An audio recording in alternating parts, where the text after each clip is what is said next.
नमस्कार दोस्तों, आपका हमारे YouTube चैनल द एजुकेशन पर स्वागत है। आज के इस सेशन में संस्कृत साहित्य से संबंधित साहित्यकार और उनकी रचनाओं को विस्तार पूर्वक पढ़ेंगे। यह क्लास यूपी, टीजीटी, पीजीटी के सिलेबस के अनुसार शामिल संस्कृत साहित्य कालिदास, दंडी, भवभूति, भारवी और माघ श्रीहर्ष के बारे में विस्तार पूर्वक पढ़ेंगे। यह सिलेबस में शामिल है। तो कल के क्लास में हमने भारवी और भवभूति के बारे में पढ़ा। आज के क्लास में डंडी और माघ के बारे में विस्तार पूर्वक पढ़ेंगे। तो चलिए सेशन की शुरुआत करते हैं। चैनल पर पहली बार विजिट किए होंगे तो सेशन को लाइक कर दीजिएगा। क्लास पसंद आए तो चैनल को सब्सक्राइब कर लीजिएगा। बेल आइकन को भी प्रेस कर दीजिएगा, जिससे रोज़ के क्लास का नोटिफिकेशन आप तक पहुँच सके। यूपी सिलेबस में शामिल दंडी जी के बारे में आज विस्तार पूर्वक पढ़ेंगे। इनका जन्म का समय ईसा की 6वीं शताब्दी से लेकर 9वीं शताब्दी तक विद्वानों ने स्वीकार किया। मीन्स कि इनके जन्म के विषय में भी विद्वानों में मतभेद है। उन्होंने 6वीं शताब्दी से लेकर 9वीं शताब्दी के मध्य इनके जन्म काल को माना है।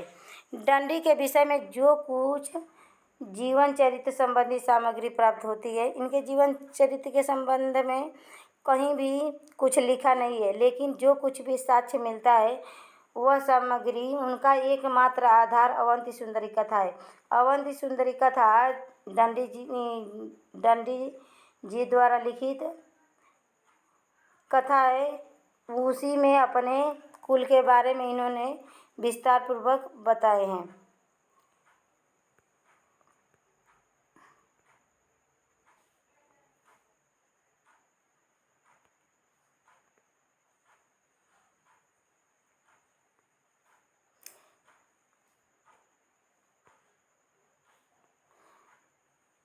उनके अनुसार दंडी किरातार्जुनीयम महाकाव्य के रचयिता भारवी के प्रपौत्र थे। मीन्स कि दंडी भारवी के पौत्र थे। दंडी के पिता का नाम वीरदत्त था, नोट डाउन कीजिएगा। और पौत्र देखिए, भारवी के पौत्र थे मतलब दंडी भारवी के दादा थे। भारवी के दादा थे दंडी जी। इनके पिता का नाम वीरदत्त था। माता पिता से भी क्वेश्चन आ जाता है। तो दंडी के पिताजी का नाम क्या था? वीरदत्त था। और दंडी जी के माता का नाम गौरी था। गौरी और वीरदत्त। दंडी के पिता का नाम वीरदत्त और माता का नाम गौरी था। नेक्स्ट पढ़ते हैं।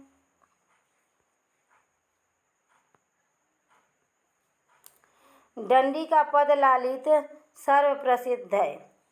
कहा गया है ना, दंडितः पदलालित्यम। पदलालित्य के लिए दंडी प्रसिद्ध है। उपमा कालिदासस्य भारवी अर्थगौरवम दंडी पदलालित्य माघे संति त्रयो गुण। यह चारों प्रसिद्ध साहित्यकार संस्कृत में शामिल। इनके पास अलग अलग गुणों का भरमार है। आचार्य दंडी परिष्कृत गद्य शैली के जन्मदाता है। आचार्य दंडी परिष्कृत गद्य शैली के जन्मदाता है। दंडी वैदर्भी रीति के कवि हैं। दंडी किस रीति के कवि हैं? तो वैदर्भी रीति के कवि हैं और अलंकारवादी आचार्य हैं। दंडी की किस प्रकार के आचार्य हैं? तो अलंकारवादी आचार्य हैं। कितने आचार्य? रसवादी होते हैं, लेकिन दंडी अलंकारवादी आचार्य हैं। दंडी आदर्शवादी न होकर यथार्थवादी और व्यवहारवादी हैं। दंडी आदर्शवादी न होकर यथार्थवादी और व्यवहारवादी हैं। दंडी की रचनाओं के बारे में विस्तार पूर्वक पढ़ लेते हैं। 10 कुमार चरितम। 10 कुमार चरितम दंडी का प्रसिद्ध रचना है। काव्यादर्श तो कई बार पूछा जा चुका है। काव्यादर्श किसकी रचना है? दंडी का। काव्यादर्श किसकी रचना है? दंडी का। काव्य में दर्श दर्श कौन देखते हैं? तो दंडी देखते हैं। द से दंडी, द से दर्श। काव्यादर्श दंडी की रचना है। द से दंडी, द से दस कुमार। दस कुमार चरितम भी दंडी का रचना है। अवंत सुंदरी कथा, अवंत सुंदरी कथा भी दंडी जी की रचना है। और इसी कथा में दंडी ने अपने कुल का वर्णन किया है, अपने कुल का वर्णन किया है अवंती सुंदरी कथा में।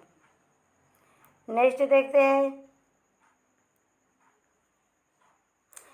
छंदो विचित, ये भी दंडी की रचना है। छंदो विचित।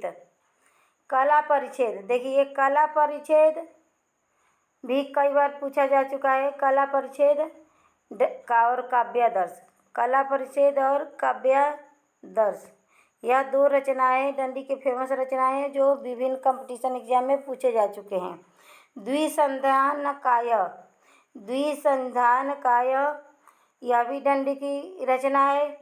मृच्छकटिकम भी दंडी ने लिखा है, लेकिन यह क्षुद्रक ने भी लिखा है। क्षुद्रक की भी रचना का नाम मृच्छकटिकम है। और देखिए मृच्छकटिकम दंडी ने भी लिखा है।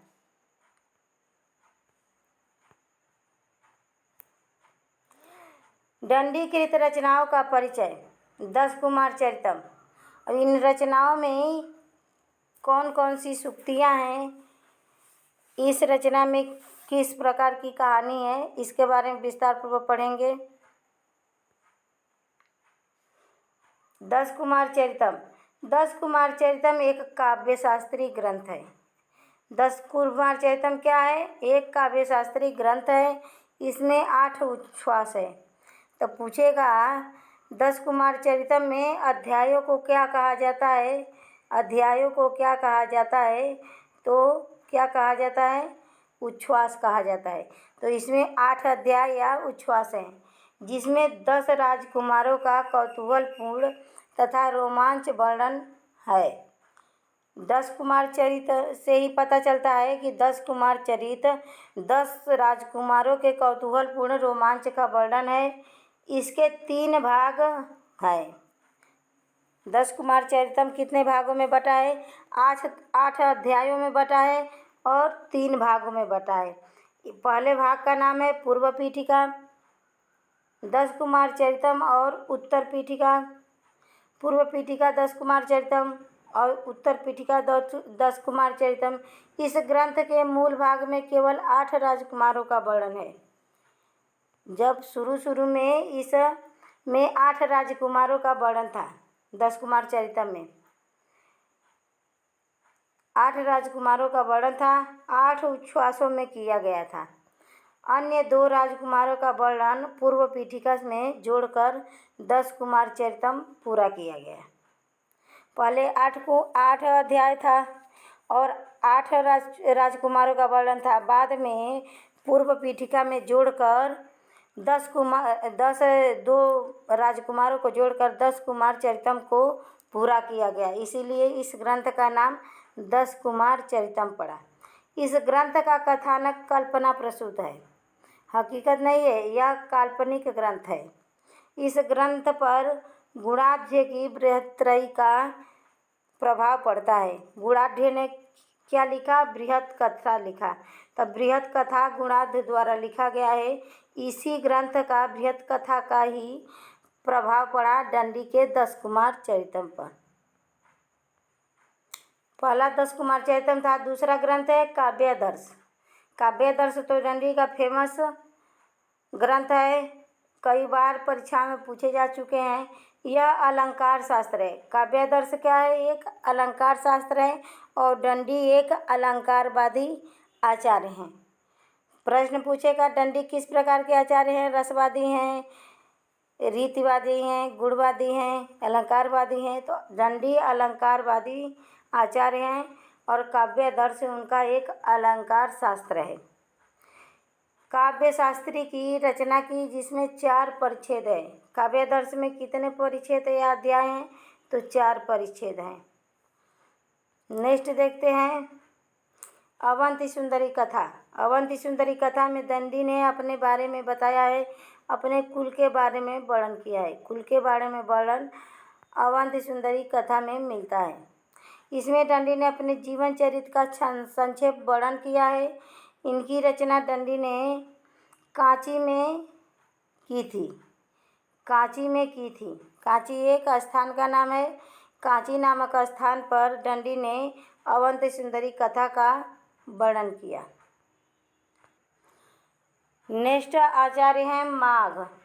माघ में यूपी-टीजीटी सिलेबस में शामिल है। माघ का जन्म स्थान गुजरात के श्रीमाल नगर में है। माघ का जन्म कहाँ हुआ था? तो गुजरात के श्रीमाल नगर में हुआ था। इनका जन्म 6ठी शताब्दी का अंतिम चरण अर्थात 675 ईस्वी के आसपास माना जाता है। देखिए 6ठी से 9वीं शताब्दी के मध्य दंडी का समय माना जाता है और माघ का भी 6ठी शताब्दी के अंतिम चरण अर्थात 675 ईस्वी के आसपास माना जाता है माघ का जन्म। इनके पिता का नाम दत्तक है और माता का नाम ब्राह्मी है। IMP लगा लीजिएगा, माता पिता से भी क्वेश्चन आते हैं। तो इनके पिता का नाम दत्तक है, माघ के पिता का नाम दत्तक है और इनकी माता का नाम ब्राह्मी है और यह 6ठी शताब्दी के इनका जन्मकाल 6ठी शताब्दी माना जाता है।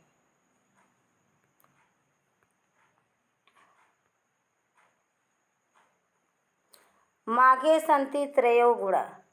माघ में उपमा भी प्रचुर मात्रा में है। कालिदास का प्रसिद्ध गुण क्या है? उपमा है।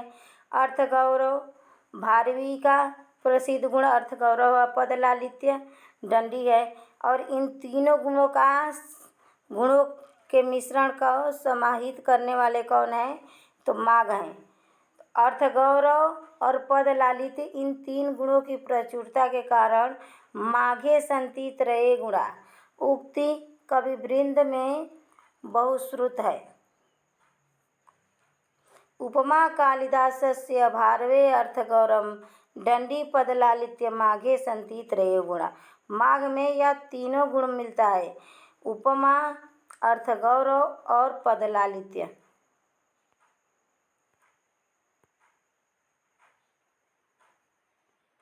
माघ की विशेषता यह है कि इन्होंने तीनों गुणों का मणिकांचन संयोग प्रस्तुत किया है।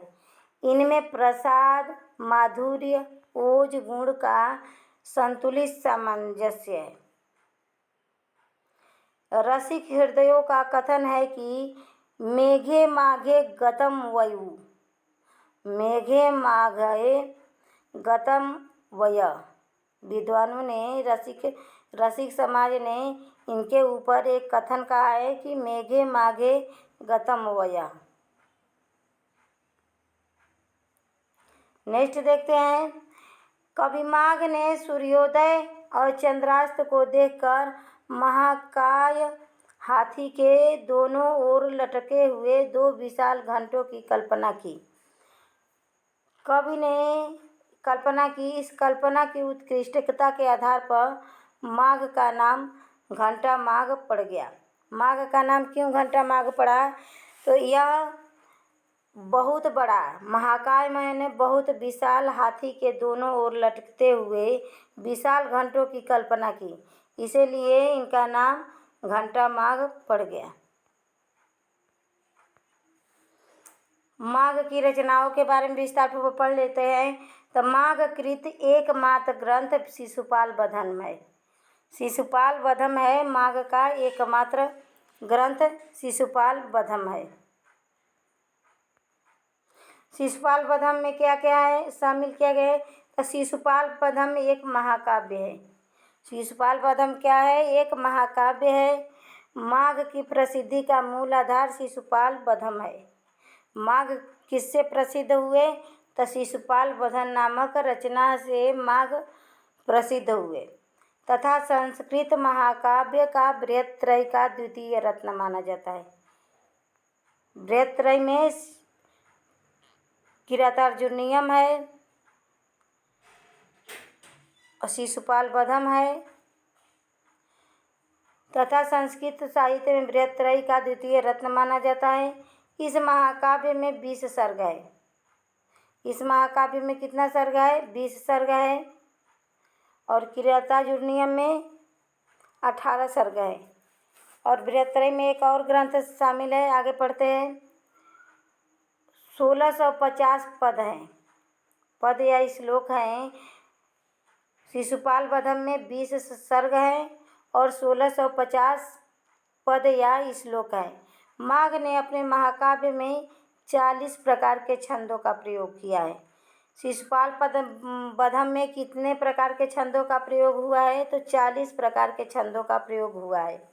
शिशुपाल वधम का उपजीव ग्रंथ महाभारत का सभा पर्व है। शिशुपाल वधम का उपजीव ग्रंथ क्या है? किससे लिया गया है शिशुपाल वधम? तो महाभारत के सभा पर्व से लिया गया है, अर्थात कथानक सभा पर्व से ली गई है। इस महाकाव्य का रस वीर रस है। नायक श्री कृष्ण है। इसके नायक कौन है? श्री कृष्ण है। श्री कृष्ण शब्द से ग्रंथ का सर्गारंभ होता है। श्री कृष्ण शब्द से ही इस ग्रंथ का आरंभ होता है और सर्गांत भी होता है। श्री कृष्ण शब्द से शिशुपाल वधम का शुरुआत भी होता है और श्री कृष्ण शब्द से ही, श्री शब्द से ही अंत होता है। पूछेगा कौन सा ऐसा ग्रंथ है जिसका शुरुआत भी श्री शब्द से है और अंत भी श्री शब्द से है? तो वो है शिशुपाल वधम। और पूछता है कि किस ग्रंथ का श्री शब्द से शुरुआत होता है और लक्ष्मी शब्द से अंत होता है? तो वो है किरातार्जुनीयम। इनमें देवर्षि नारद द्वारा शिशुपाल के पूर्व जन्मों का विवरण देते हुए उनके अत्याचारों का उल्लेख, श्री कृष्ण से उनके संहार की प्रार्थना, युधिष्ठिर से राजसूय यज्ञ में श्री कृष्ण का इंद्रप्रस्थ पहुंचना, शिशुपाल का अभद्र व्यवहार और क्रुद्ध श्री कृष्ण द्वारा उनका वध वर्णित है। इसमें क्या है कि इसमें पहले शुरू में नारद जी शिशुपाल के पूर्व जन्मों का विवरण बताते हैं। उसके बाद से उसके अत्याचारों का, शिशुपाल के अत्याचारों का उल्लेख करते हैं नारद जी। श्री कृष्ण उनके संहार और श्री कृष्ण को शिशुपाल के संहार के लिए, वध के लिए नारद जी श्री कृष्ण भगवान से प्रार्थना करते हैं। युधिष्ठिर का राजसूय यज्ञ का वर्णन मिलता है इसमें और कृष्ण का इंद्रप्रस्थ पहुँचने का वर्णन मिलता है तथा शिशुपाल के अभद्र व्यवहार के कारण श्री कृष्ण द्वारा शिशुपाल के मारे जाने का कथा वर्णन है इस ग्रंथ में, शिशुपाल वधम में, और यह बृहत्त्रयी में शामिल ग्रंथ है। माघ ने शिशुपाल वध के प्रथम 9 सर्गों को अपने अक्षय शब्दकोश का पूर्ण प्रदर्शन किया है। इसमें 9वें सर्ग में माघ ने शिशुपाल वधम में अपने अक्षय शब्दकोश का पूर्ण प्रदर्शन किया है। शिशुपाल वधम की महत्वपूर्ण सूक्तियों को देख देते हैं। पूर्वरंग प्रसंगाय नाटकीय यस्य वस्तुना, पूर्वरंग प्रसंगाय नाटकीयस्य वस्तुना, यह शिशुपाल वधम की सूक्ति है। परिभाषेव गरीयसी यदाज्ञा भवन्ति न पुण्यकृता मनीषिण, भवन्ति नाम पुण्यकृता मनीषिण, यह शिशुपाल वधम की सूक्ति है। नेक्स्ट पढ़ते हैं। न ययन्तु समभावी मानुना, न यव ययन्ति यन्तु समभावी मानुना, सुपात विक्षेप निराकुलात्मा, सुपात विक्षेप निराकुलात्मा, किस्मति कार्य गुरु योगिनाम, यह शिशुपाल वधम की सूक्तियाँ हैं। सूक्तियों से भी प्रश्न पूछ लिए। नेक्स्ट साहित्यकार हैं श्रीहर्ष। श्रीहर्ष का जन्म विद्वानों ने 12वीं शताब्दी का उत्तरार्ध माना है। श्रीहर्ष का जन्म विद्वानों ने 12वीं शताब्दी का उत्तरार्ध माना है। इनके पिता का नाम श्रीहीर था और माता का नाम मामल्य देवी था। IMP लगा लीजिए, माता पिता से क्वेश्चन आते हैं। इनके पिता के कौन थे? श्रीहर्ष के पिता का नाम हीर था। ह से हर्ष, ह से हीर। और मामल्य देवी इनके माता का नाम था। श्रुति के अनुसार ये मम्मट के मामा थे। आचार्य मम्मट को देखे हैं, सुने हैं ना संस्कृत साहित्य में, तो यह आचार्य मम्मट के मामा थे श्रीहर्ष। श्रीहर्ष कन्नौज के राजा विजय चंद्र और उनके पुत्र जयचंद्र के सभा पंडित थे। यह किसके दरबार में रहते थे? तो विजय चंद्र, राजा विजय चंद्र और उनके पुत्र जयचंद्र के दरबारी पंडित थे।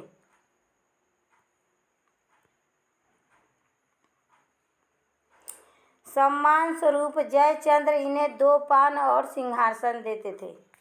इनके सम्मान में, श्रीहर्ष के सम्मान में राजा जय सिंह इन्हें 2 पान और सिंहासन देते थे। श्रीहर्ष शैव थे। श्रीहर्ष भी शैव संप्रदाय के थे। इन्होंने स्वयं को अमृत रूपी चंद्रमा कहा है। इन्होंने स्वयं को क्या कहा है? अमृत रूपी चंद्रमा कहा है। इन पर वक्रोक्ति संप्रदाय का अधिक प्रभाव है। वक्रोक्ति संप्रदाय के प्रयोगकर्ता कौन है? आचार्य कुंतक हैं। आचार्य कुंतक हैं। वक्रोक्ति संप्रदाय के प्रतिपादक आचार्य कुंतक हैं और इन्हीं का, कुंतक के वक्रोक्ति संप्रदाय का श्रीहर्ष पर ज़्यादा प्रभाव पड़ा है और श्रीहर्ष एक शैव संप्रदाय के में दीक्षित थे। शैव संप्रदाय को मानने वाले थे श्रीहर्ष। श्रीहर्ष की रचनाओं को पढ़ लेते हैं। तो पहला है नैषधीय चरितम।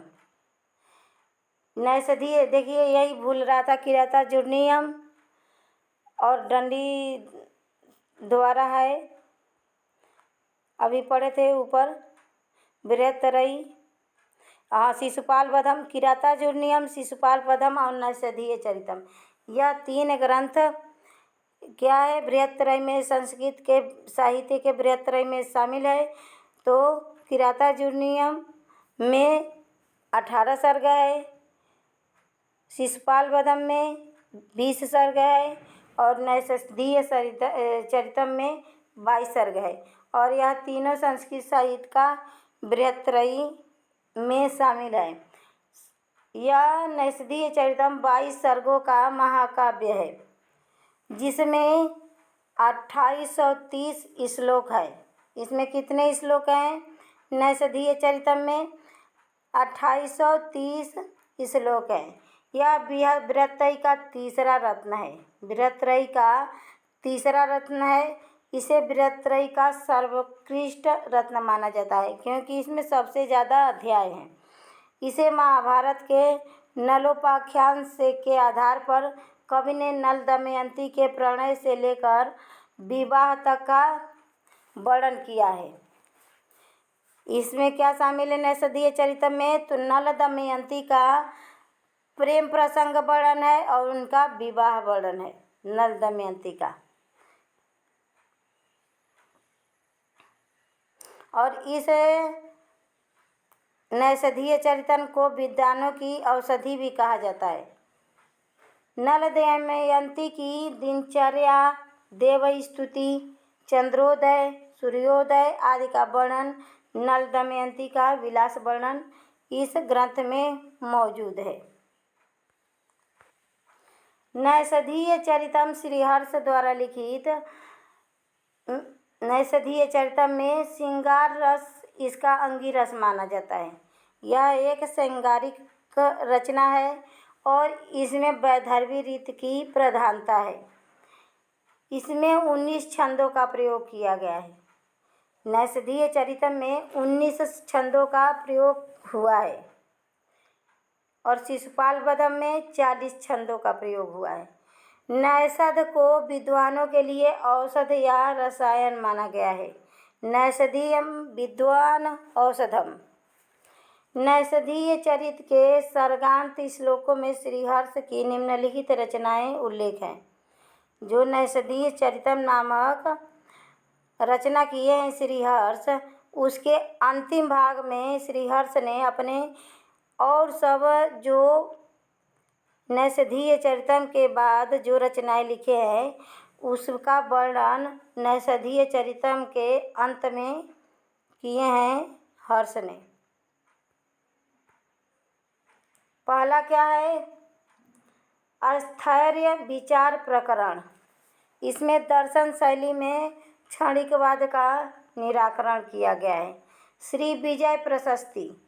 राजा विजय चंद्र की प्रशंसा में यह ग्रंथ हर्ष द्वारा लिखा गया है।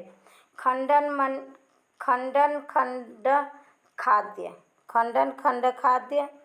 नेक्स्ट है खंडन खंड खाद्य। इसमें श्री हर्ष द्वारा क्या लिखा गया है? तो इस ग्रंथ में न्याय के सिद्धांतों का खंडन हुआ है। गोंडो वसीर्य कुल प्रशस्ति या गौड़ देशीय। यह गौड़ देशीय राजा की प्रशस्ति में श्रीहर्ष ने गौड़ देशीय ग्रंथ की रचना किए हैं। एक भी प्रश्न आप लोगों को छूटने नहीं पाएगा। इस सेशन को एक बार पढ़ लेंगे तो। और थ्योरी क्लास है अर्वण्य वर्णनम। समुद्र वर्णन पर आधारित यह एक लघु काव्य है। छिंद प्रशस्ति। अवर्ण्य वर्णनम में क्या है? समुद्र वर्णन पर आधारित एक लघु कथा है। अवर्ण मीन्स क्या होता है? समुद्र होता है। छिंद प्रशस्ति, छंद प्रशस्ति, यह एक प्रशस्ति काव्य है। शिव शक्ति सिद्धि। इस ग्रंथ में तंत्र शास्त्र के सिद्धांतों का निरूपण किया गया है। शिव शक्ति सिद्धि में श्रीहर्ष ने क्या लिखा है? शिव शक्ति सिद्धि। इस ग्रंथ में तंत्र जादू टोने से संबंधित सिद्धांतों का निरूपण किया गया है शिव शक्ति सिद्धि में। और इससे रिलेट कर लीजिए कि अथर्ववेद भी क्या है? जादू टोने से अथर्व वेद भी जादू टोने से संबंधित है। नेक्स्ट है नवसंहार नवसाहस शांख चरितम। यह भी हर्ष द्वारा लिखा गया है। यह एक चंपू काव्य है। चंपू काव्य किसे कहते हैं? गद्य पद्य मिश्रित काव्य को चंपू काव्य कहते हैं। इस ग्रंथ में भोजराज के पिता सिंधुराज की यथोगाथा है। नवसाहसंक चरितम में क्या है? भोजराज के पिता सिंधुराज की यश का गाथा लिखा गया है। और देखिए इतने तो शामिल थे यूपीटीजी के सिलेबस में, लेकिन कभी कभी फुटकल रचनाएं भी आ जाती है तो उसके बारे में पढ़ लेते हैं। राजशेखर के बारे में पढ़ लेते हैं।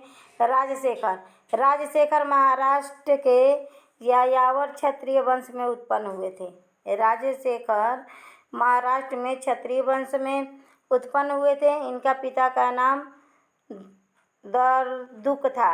इनके पिता का नाम अमात्य दर्दुक था या दुहिक था तथा माता का नाम शीलवती था। राजशेखर के माता का नाम क्या था? शीलवती था। पिता के नाम दुर्दुक था। राजशेखर की पत्नी का नाम अवंती सुंदरी था। देखिए अवंती सुंदरी कथा दंडी का है और अवंती सुंदरी कथा में ही दंडी जी के कुल के बारे में जानकारी प्राप्त होती है। अवंती सुंदरी इनकी राजशेखर के पत्नी का नाम था।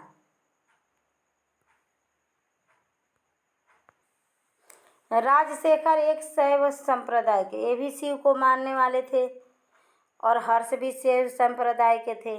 राजशेखर कन्नौज के प्रतिहार राजा निर्भय राज या उनका दूसरा नाम महेंद्रपाल है। उनके पुत्र महीपाल के आश्रित कवि थे। महेंद्रपाल के पुत्र महीपाल के आश्रित कवि थे राजशेखर। और राजशेखर का जन्म 10वीं शताब्दी के प्रथम चरण अर्थात 900 ईस्वी के आसपास माना जाता है। राजशेखर की शैली गौड़ी थी। दंडी ने भी गौड़ी शैली का प्रयोग किया है और राजशेखर ने भी गौड़ी शैली का प्रयोग किया है। राजशेखर कालिदास, हर्ष और भवभूति से प्रभावित थे। राजशेखर कालिदास से, हर्ष से और भवभूति से प्रभावित थे। राजशेखर की रचनाएं। राजशेखर के 5 ग्रंथ मिलते हैं, जिसमें 4 नाटक हैं। काव्य मीमांसा किसका ग्रंथ है? राजशेखर का है। बाल रामायण किसका ग्रंथ है? तो राजशेखर का ग्रंथ है। बाल रामायण में 10 अध्याय हैं, या इस में अध्यायों को अंक कहा गया है।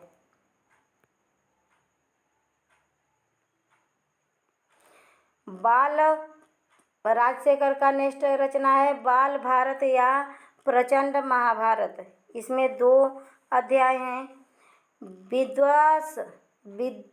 विद्वशाल भंजिका में 4 अंक हैं। कर्पूर मंजरी राजशेखर का कई बार पूछा जा चुका है, इसे IMP लगा दीजिए।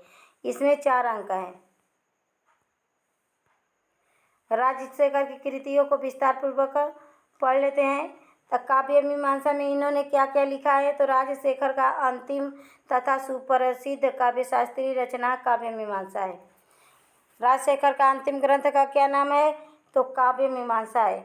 उनका यह ग्रंथ कवि शिक्षापरक ग्रंथों का प्रवर्तन करता है, जिसमें 18 अधिकरण या 18 अध्याय हैं। काव्य मीमांसा राजशेखर का है। और दूसरा है बाल रामायण। यह 10 अंकों का एक महानाटक है। बाल रामायण के में कितने अध्याय हैं? 10 अध्याय हैं। और एक यह महानाटक है, नाटक विधा की रचना है बाल रामायण। इसमें राम कथा वर्णित है तथा रावण को एक प्रेमी के रूप में विचित्रित किया गया है और उनके प्रति सहानुभूति प्रदर्शित की गई है। बाल रामायण का प्रत्येक अंक एक नाटिका के बारे में बराबर है। इसमें 741 पद हैं।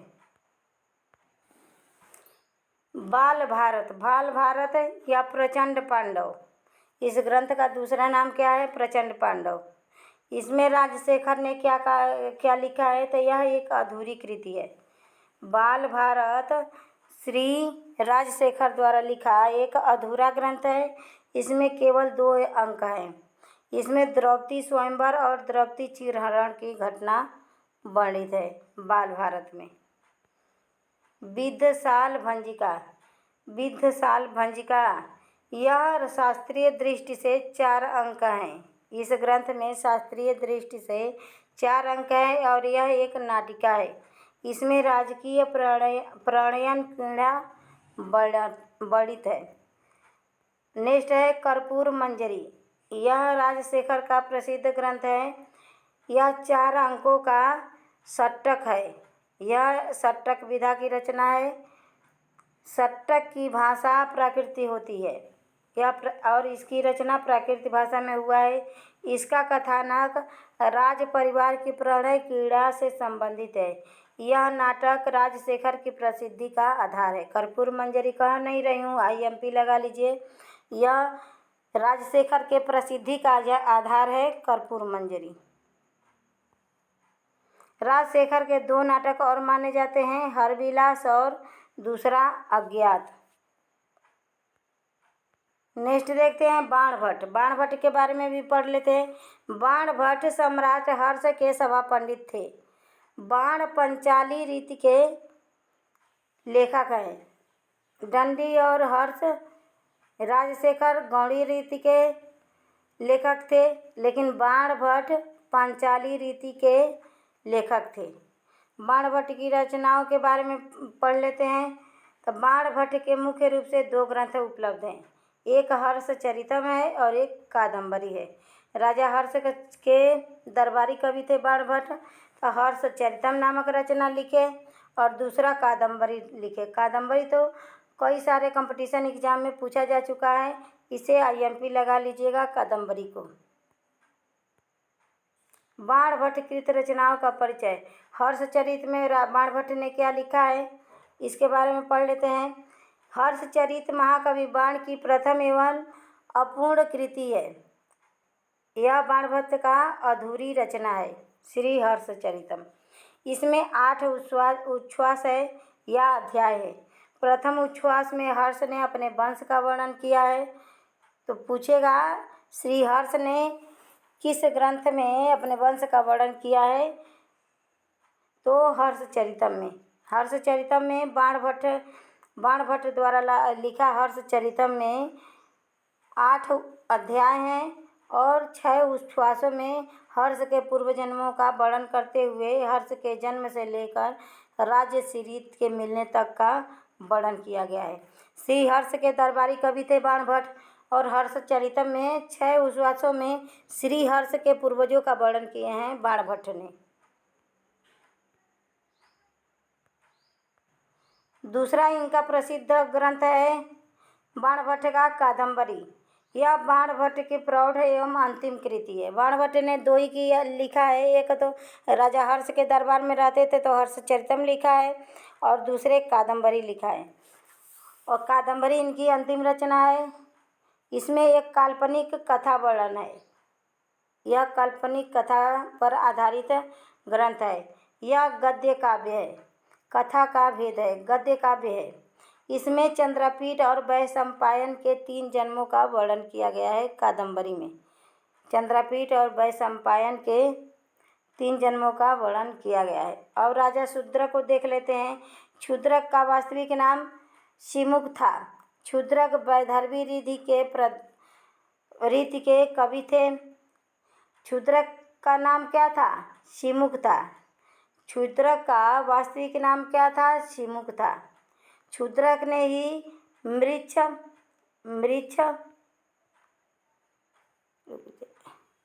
राजा शूद्रक ने ही मृच्छ कटिकम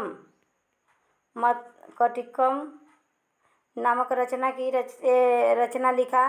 राजा शूद्रक ने मृच्छ कटिकम का शाब्दिक अर्थ है मिट्टी का खिलौना। इनका वास्तविक नाम शिमुख था। शूद्रक वैदर्भी रीति के कवि थे। शूद्रक की एकमात्र रचना मृच्छ कटिकम है। एक मृच्छ कटिकम की ही रचना की है शूद्रक ने। मृच्छकटिकम क्या है? एक नाटक है। मृच्छकटिकम राजा शूद्रक द्वारा एक ही रचना है मृच्छकटिकम और यह एक नाटक है। मृच्छकटिकम कई सारे कंपटीशन एग्जाम में पूछा जा चुका है। इस नाटक में 10 अंक है। इस मृच्छकटिकम में 10 अंक है। यह रूपक का एक भेद है, प्रकरण है। इसमें निर्धन ब्राह्मण चारुदत्त का वंशत सेना नामक गणिका वेश्या से प्रेम का वर्णन है। इसमें निर्धन ब्राह्मण चारुदत्त का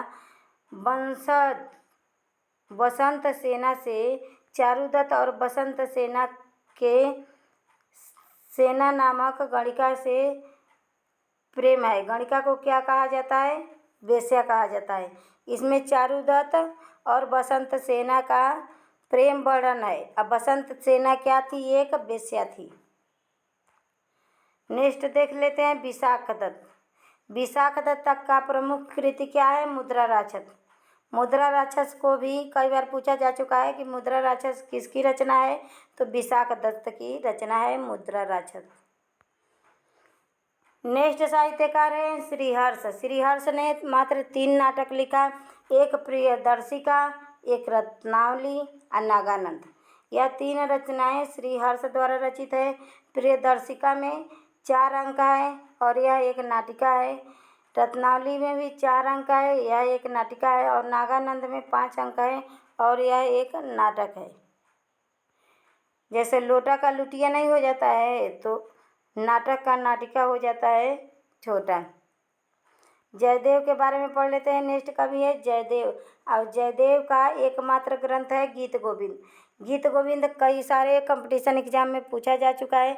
अगर सेशन पसंद आ रहा होगा तो ज़रूर चैनल को सब्सक्राइब कीजिएगा, लाइक कीजिएगा और अपने दोस्तों में शेयर कीजिएगा। आप लोगों के सपोर्ट की हमें बहुत ज़रूरत है। तो जयदेव का एकमात्र रचना गीत गोविंद है।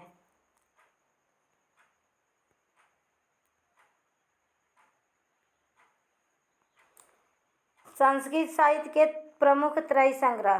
प्रमुख त्रयी संग्रह के बारे में पूछ लेते हैं। तो लघु त्रयी में क्या क्या आता है? संस्कृत साहित्य में लघु त्रयी में क्या क्या आता है? रघुवंशम आता है, कुमार संभवम आता है, मेघदूतम आता है। संस्कृत साहित्य का लघु त्रयी ग्रंथ 3 माने जाते हैं। एक रघुवंशम माना जाता है, कुमार संभवम माना जाता है, एक मेघदूतम माना जाता है।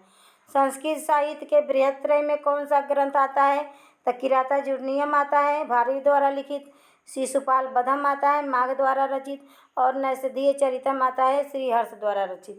तो इसमें 18 अध्याय हैं, इसमें 20 अध्याय हैं और इसमें 22 अध्याय हैं। तो लघु त्रयी हो गया, बृहत् त्रयी हो गया। एक है गद्य बृहत् त्रयी। यह तो पद बृहत् त्रयी है, लेकिन गद्य बृहत् त्रयी में भी 3 ग्रंथ आते हैं। एक आता है कादम्बरी कथा बाणभट्ट ने लिखा है और यह एक गद्य विधा की रचना है। 10 कुमार चरितम दंडी ने लिखा है। आस्वप्न वासोदत्ता राजा शूद्रक ने लिखा है। तो यह गद्य बृहत् त्रयी के अंतर्गत आते हैं। बृहत् त्रयी हो गया, लघु त्रयी हो गया, गद्य बृहत् त्रयी हो गया। अब पाषाण त्रयी। पाषाण त्रयी में क्या आता है? तो किरातार्जुनीयम आता है, भारवी द्वारा लिखित, प्रथम सर्ग किरातार्जुनीयम का प्रथम सर्ग आता है पाषाण त्रयी में, और किरातार्जुनीयम का द्वितीय सर्ग आता है, किरातार्जुनीयम का तृतीय सर्ग आता है। यह तीनों सर्ग पाषाण त्रयी के अंतर्गत आता है। तो आज का यह सेशन यहीं पे समाप्त होता है। आशा है कि यह सेशन आप लोगों को पसंद आए। अगर सेशन आपके परीक्षा के उपयोगी लगे तो प्लीज़ चैनल को सब्सक्राइब कीजिएगा, लाइक कीजिएगा, अपने दोस्तों में शेयर कीजिएगा। नमस्कार दोस्तों, धन्यवाद।